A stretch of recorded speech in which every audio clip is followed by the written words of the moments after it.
发动机一响，有位车友说的非常贴切啊，这个声音就像是剁菜板的声音，哒哒哒哒哒哒。先给大家听一下声音是什么样的。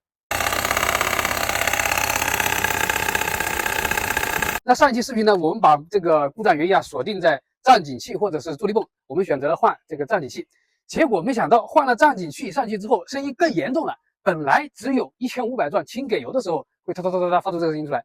但是换上这个之后呢，我在原地怠速开空调啊，D档，它就直接发出更严重的哒哒哒哒哒哒啊这个声音出来了。那么坏消息是问题没解决，好消息啊是把目标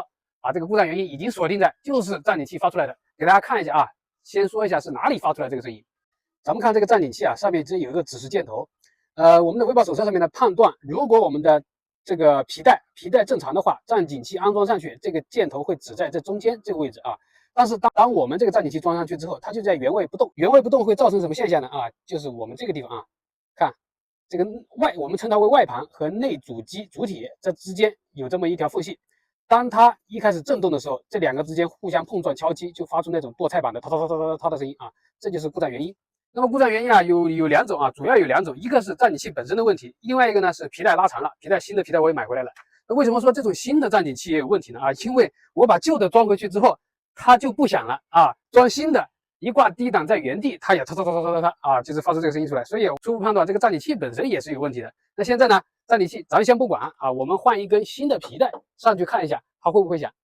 这个皮带啊，我们这个车大家都知道，本田的一些车型它的皮带是板东代工的，板东这个品牌啊，原来这根也是板东的，装在车上现在也没开裂也没老化，所以我一直也没怀疑过是皮带的问题啊。那现在没有办法啊，只能看看皮带是不是拉长了啊。我们把旧的皮带拆下来，旧的皮带拆之前啊，我们要先看一下皮带它的绕法啊，给大家展示一下这个车的绕法指示图，不要拆下来之后装不回去了啊！我们拆之前也可以在这个位置咔嚓拍个照片做一下记录。咱们先看一下车上装的旧的站紧器啊，这个指示箭头，根据我们皮带好坏的判断，2点之一一个是看有没有老化开裂，另外一个呢是看这个我们站紧器上面这一个指示箭头。大家看一下这个箭头我们刚刚讲了的，没有指在中间这一个间隔区间内，那说明它就是皮带有问题的拉长了。它什么原理呢？就是当我们皮带拉长之后站紧器它里面是内置弹簧的。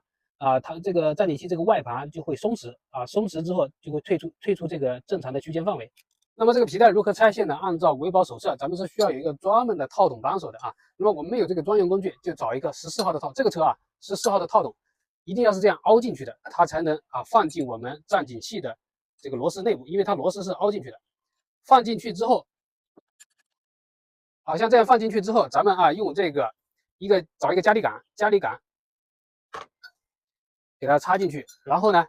往下压，大家看一压的话，这个皮带就松了，我们就可以从这个侧面给它移出来了。好，松回原来的位置，这样就行了。我们把扳手拿出来然后把皮带给它取出来。我们要按照刚刚我们那个皮带绕行的指示示意图去绕，不要绕错了好多车友问我这个示意图这些东西是哪里来的？这个是维修手册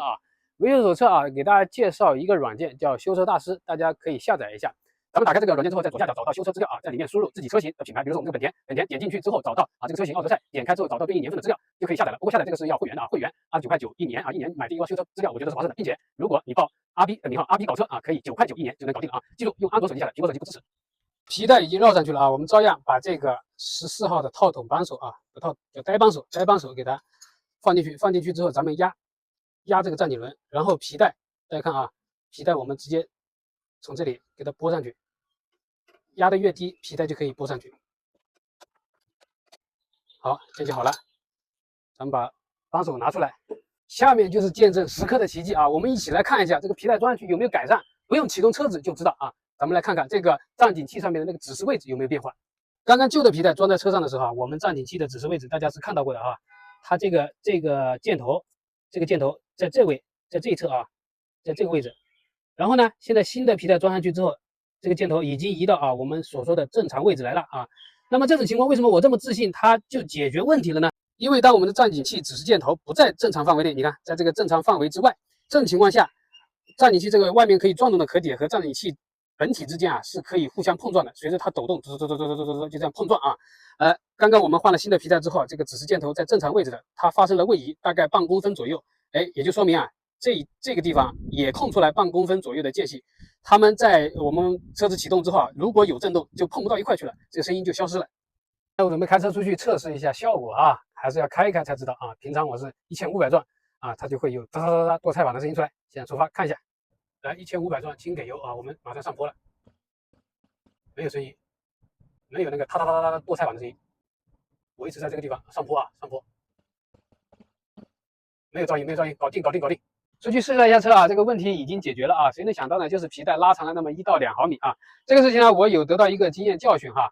这个皮带你如果只看外观去更换它的话啊，是没有用的，还要参考我们站紧器上面的刻度标准啊。当然，你的车如果不是这种站紧器啊，我认为拉长一点点没有关系。这种站紧器一拉长了一点点，这个地方就可以发出碰撞的声音出来了啊。所以说我们换皮带呢，还是要视情况而定。另外一个经验教训啊，就是这个站紧器啊，咱们维修更换的时候啊，零件换了